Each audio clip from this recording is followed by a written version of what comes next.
Hello everyone, today I will be reading about intellectual courage. Develop the courage to challenge popular beliefs. From Chapter 1, Become a Fair-Minded Thinker, from the book Critical Thinking, Tools for Taking Charge of Your Learning and Your Life by Richard Paul and Linda Elder. Recording on Sunday, June 3, 2018, read by Ron Derama. Intellectual courage. Develop the courage to challenge popular beliefs. A second trait of fair-mindedness is intellectual courage. Having intellectual courage means facing and fairly addressing ideas, beliefs, or viewpoints, even when this is painful.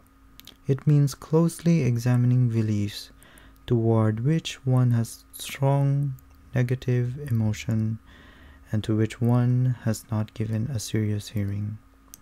An important part of intellectual courage is recognizing that ideas that society considers dangerous or absurd are sometimes rationally justified, in whole or in part, or simply matters of subjective taste. Conclusions and beliefs inculcated in people by society are sometimes false or misleading. To determine what makes sense to believe, one must not passively and uncritically accept what one has learned.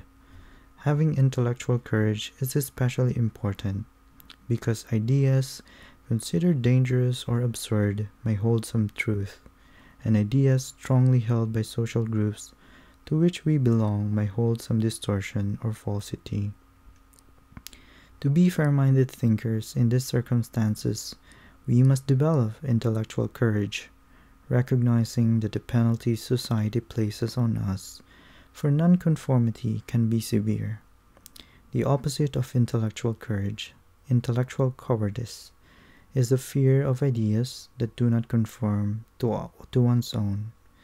If we lack intellectual courage, we are afraid to give serious consideration to ideas, beliefs, or viewpoints that we perceive as dangerous. We feel personally threatened by some ideas when they significantly conflict with our personal identity. We are unwilling to examine our beliefs, an indication that there may be some problem with the justifiability of those beliefs. Each of the following ideas or its opposite is sacred in the minds of some people: being a conservative, being a liberal, believing in God or disbelieving in God, believing in capitalism or believing in socialism, believing in abortion or disbelieving in abortion, believing in capital punishment or disbelieving in capital punishment. No matter what side we are on, we often say of ourselves, I am a or an blank, insert sacred belief here. For example, I am a Christian, I am a conservative, I am a socialist, I am an atheist. Once we define who we are through an emotional commitment to our beliefs, we are likely to experience inner fear when those beliefs are questioned. Giving into this fear is the first form of intellectual cowardice. Questioning our beliefs seems to mean questioning who we are as persons. The intensely personal fear we feel keeps us from being fair to opposing beliefs.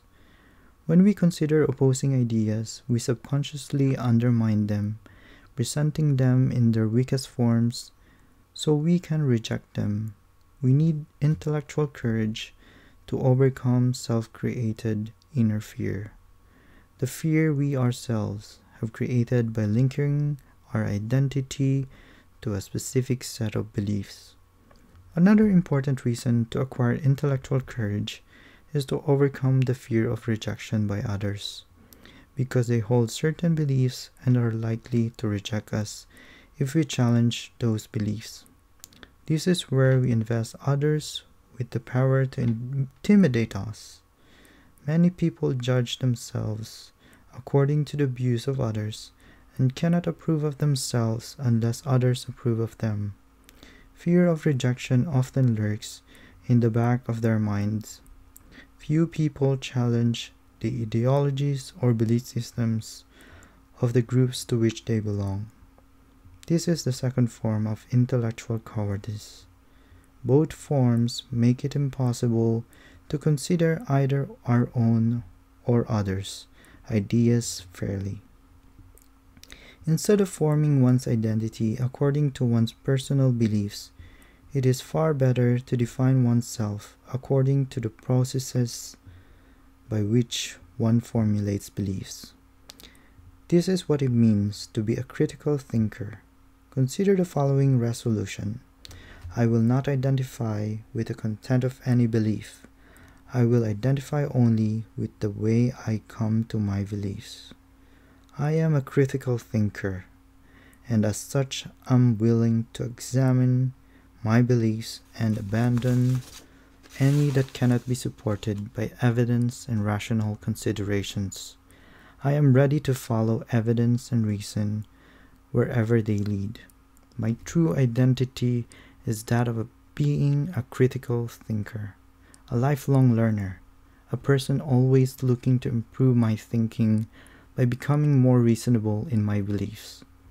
When we refuse to connect our identity with our beliefs, we become more intellectually courageous, and by implication more fair-minded. We are no longer afraid to consider beliefs that are contrary to our present beliefs. We are not afraid to be proven wrong.